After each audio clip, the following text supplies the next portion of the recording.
जी।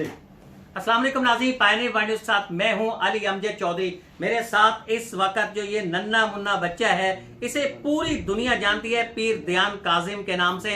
दयान काजिम इस वक्त बैनुल अक़वामी शोहरत याफ्ता शख्सियत हैं और ये भी कहा जाता है कि इनका एतमाद भी लाजवाब है। ये बड़े बड़े मजमों से, हजारों के लाखों के मजमे से ये खिताब करते हैं और ऐसा खिताब करते हैं कि देखने वाली, सुनने वाली तमाम आंखें उस वक्त दंग रह जाते हैं, सुनने वाले कान भी उस वक्त हैरान रह जाते हैं। दयान काजिम आज हमारे साथ मौजूद है, इनसे जानने की कोशिश करेंगे। अस्सलाम वालेकुम दयान काजिम। वालेकुम सलाम। दयान काजिम, इतनी बड़ी शोहरत अल्लाह ताला ने आपको दी है कि पूरी दुनिया के अंदर आपकी एक पहचान बन चुकी है। पूरी दुनिया के अंदर लोग जानते हैं दयान काजिम, पीर दयान काजिम, फिर निक्का पीर, ये सब, इस सब का आपको अंदाजा था शुरू से कि आप इतने मशहूर होने जा रहे हैं कि पूरी दुनिया के अंदर आपकी शोहरत के डंके बजने वाले?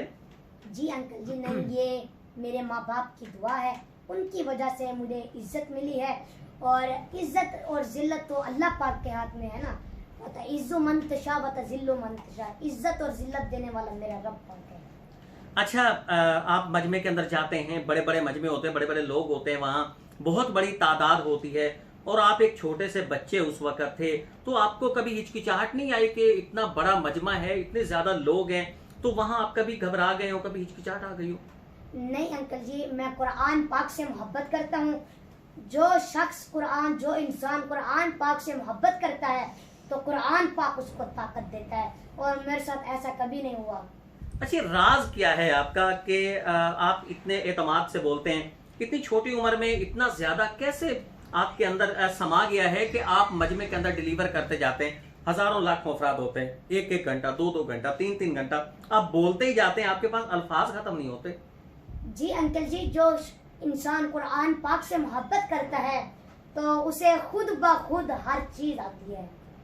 और ऐसे ही आप बोलते जाते हैं, डिलीवर करते जाते हैं वहां से। जी, ये मेरे माँ बाप की दुआ है। आपसे ये भी पूछा जाता है कि आप आलिम हैं, आप कहते हैं कि मैं आलिम नहीं हूँ, लेकिन आपके जो अल्फाज होते हैं वो आलमों से भी बढ़े हुए होते हैं, उसकी वजह क्या है? जी अंकल जी, मैं आप आलिम नहीं हूँ, मैंने बस किताबें लेनी है, फिर इंशाल्लाह मैं उनका मुताला करूँगा, फिर लेकिन मैं आलिम नहीं हूँ। और ये मेरे माँ बाप की दुआ है जिनकी वजह से मैं बोलता हूँ, और ये मेरे रब पाक की मुझ पर रहमत है। अच्छा, ये भी कहा जाता है कि जो पीर फकीर हैं उनके पास जाने से मना किया जाता है कि उनसे सवाल नहीं करना चाहिए, जो बुजुर्ग हैं अल्लाह वाले उनके पास नहीं। आप इस हवाले से क्या राय रखते हैं? क्योंकि बहुत मुख्तलिफ किस्म की राय सामने आती हैं, आपकी इस हवाले से क्या राय है? जी अंकल जी, लोग तो कहते हैं कि पीरों के पास नहीं जाना चाहिए, उनसे सवाल नहीं करना चाहिए, लेकिन अंकल जी ये तरीका है इस्लाम की अल्लाह वालों से सवाल करना। आप देखें जो सूरत बकरा है वह सूरत नंबर 2 है, तो उसमें अल्लाह ताला अपने महबूब से ये फरमा रहा है 61 नंबर आयत में।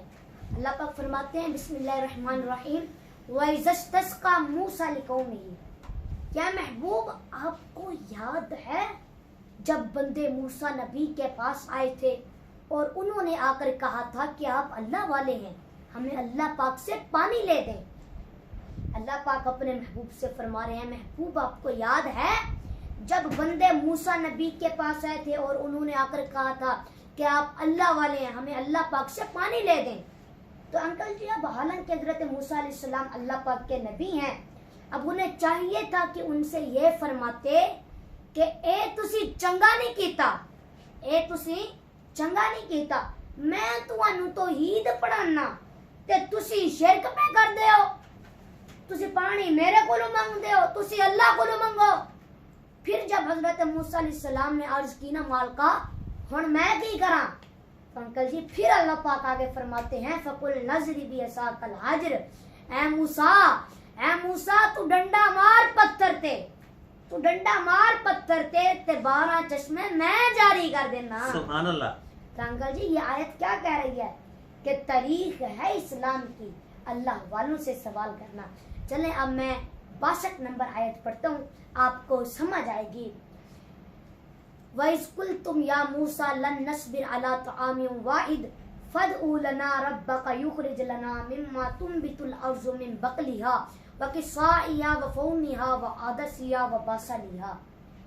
इसमें अल्लाह पाक अपने महबूब से ये फरमा रहा है, क्या महबूब आपको याद है जब बंदे फिर मूसा नबी के पास आए थे और उन्होंने आकर कहा था कि हमें प्याज ले दो, हमें सब्जी ले दो, हमें टमाटर ले दो, हमें साग ले दो, हमें ये सब्जियां चाहिए।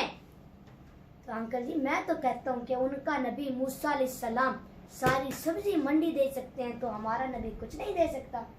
तो ये अंकल आयत क्या कह रही है कि तारीख है इस्लाम की अल्लाह वालों से सवाल करना। अच्छा, ये भी कहा जाता है कि कोरोना से पहले बहुत सारे बल्कि हज़ारों की तादाद में अफराद आपके पास चौक सरवर शहीद में आते थे, लेकिन कोरोना के दौरान में जो SOPs थे उसके तहत ये भी कहा गया था कि वहाँ ये सिलसिला बंद कर दिया गया था।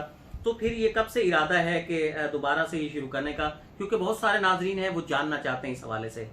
जी अंकल जी, वैसे तो मैं अब हफ्ता इतवार को चौक सरवर शहीद में दम करता हूँ। जो लोग मेरे पास आते हैं सुबह 8 बजे से लेकर शाम 4 बजे तक मैं दम करता हूँ और अल्लाह पाक ही उनको शिफा देता है।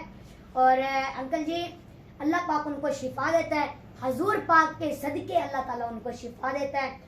और अंकल जी लोग मेरे पास आते हैं वो अपनी मर्जी से तो नहीं आते ना, अल्लाह पाक की मर्जी से आते हैं। और अल्लाह पाक की मर्जी के बगैर एक पत्ता भी नहीं हिलता। अल्लाह पाक की मर्जी के बगैर, अल्लाह पाक की मर्जी के बगैर एक पत्ता भी नहीं हिलता। अंकल जी आपको पता है कि अल्लाह ताला से कोई चीज भी छुपी हुई नहीं है। अच्छा, ये बहुत सारे आपने तकारीर की, बहुत सारे मजमू से आपने किताब भी किया। सबसे बेहतरीन अल्फाज जो आज तक आपको लगते हो कि आपने वो मुख्तलिफ तकारीब में, मुख्तलिफ तकरीरों में आपने कहे, वो कौन से सबसे बेहतरीन अल्फाज थे जो आपको पसंदीदा हो? जी जी अंकल जी मैं आपको सुनाता हूँ। आपको पता है कि अल्लाह ताला से कोई चीज भी छुपी हुई नहीं है, ऐसे ही है ना, अल्लाह ताला से कोई चीज भी छुपी हुई नहीं।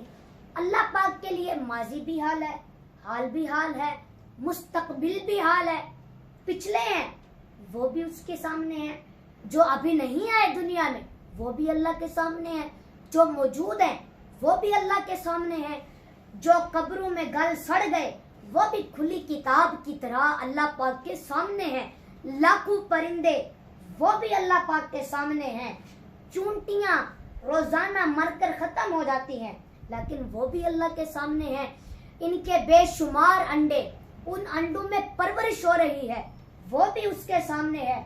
और अंकल जी फिर 800 मीटर समंदर के पानी के नीचे, 800 मीटर के बाद समंदर के पानी में नीचे रोशनी नहीं होती, नीचे अंधेरा होता है, नीचे काली रात है।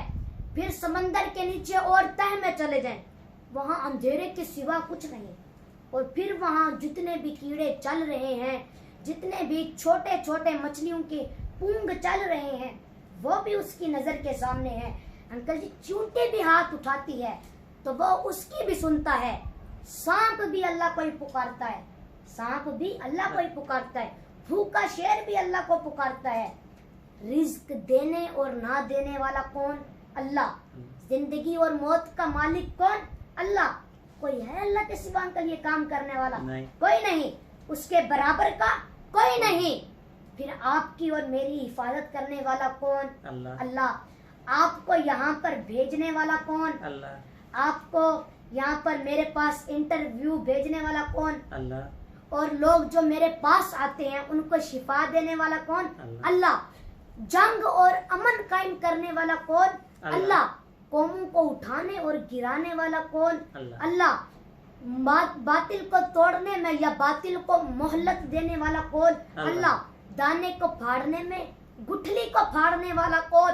अल्लाह। आम पर भूर लगाकर भूर में से दाना निकालकर दाने को आम की शक्ल देने वाला कौन? अल्लाह। पानी के कतरे को, अंकल जी पानी के कतरे को सांप के मुंह में पहुंचाकर जहर बना देना, फिर शहद की मक्खी के मुंह में पहुंचाकर शहद बना देना, फिर बकरी के मुंह में पहुंचाकर उसे दूध में बदलना, और फिर दरख्त में पहुंचाकर फल पत्तियां और फूल बनाने वाला कौन? अल्लाह। फल पत्तियां और फूल बनाने वाला कौन? अल्लाह।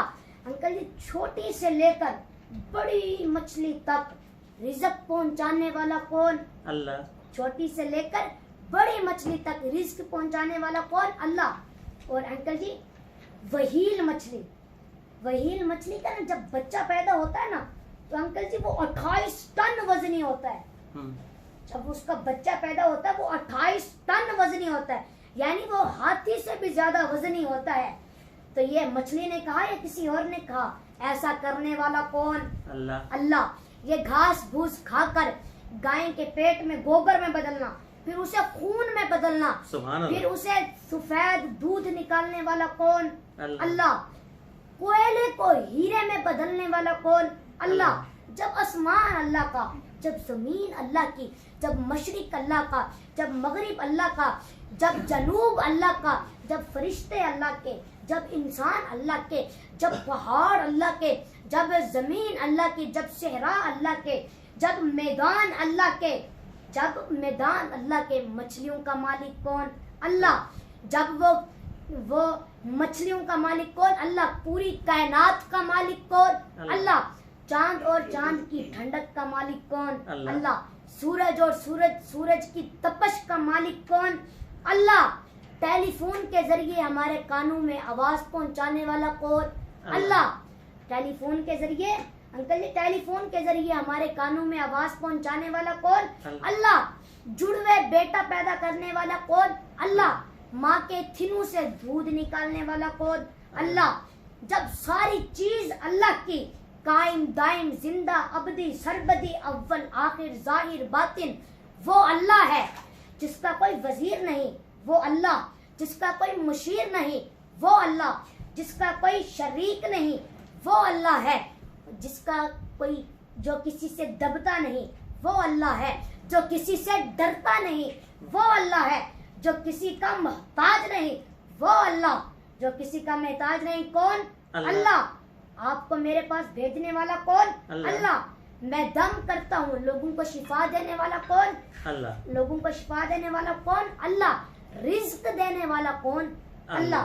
तो सारी कायनात का मालिक अल्लाह ताला है। गुफ्तगू सुनी आपने बैनुल अक़वामी शोहरत याफ्ता दयान काजिम की, और कितने खूबसूरत अंदाज से उन्होंने आज पायनियर वर्ल्ड न्यूज के नाजरीन को भी वजाहत की कि किस तरीके से वो यहाँ दम करते हैं, और उन्होंने ये भी बताया कि इस दुनिया के अंदर सब कुछ करने वाला अल्लाह ताला की जात है, और वो भी दुआ करते हैं अल्लाह ताला से, जिससे लोगों को शिफा होती है। हजारों की तादाद में अफराद रोजाना की बुनियाद पे, हफ्तावारों की बुनियाद पे वहाँ उनके पास चौक सरवर शहीद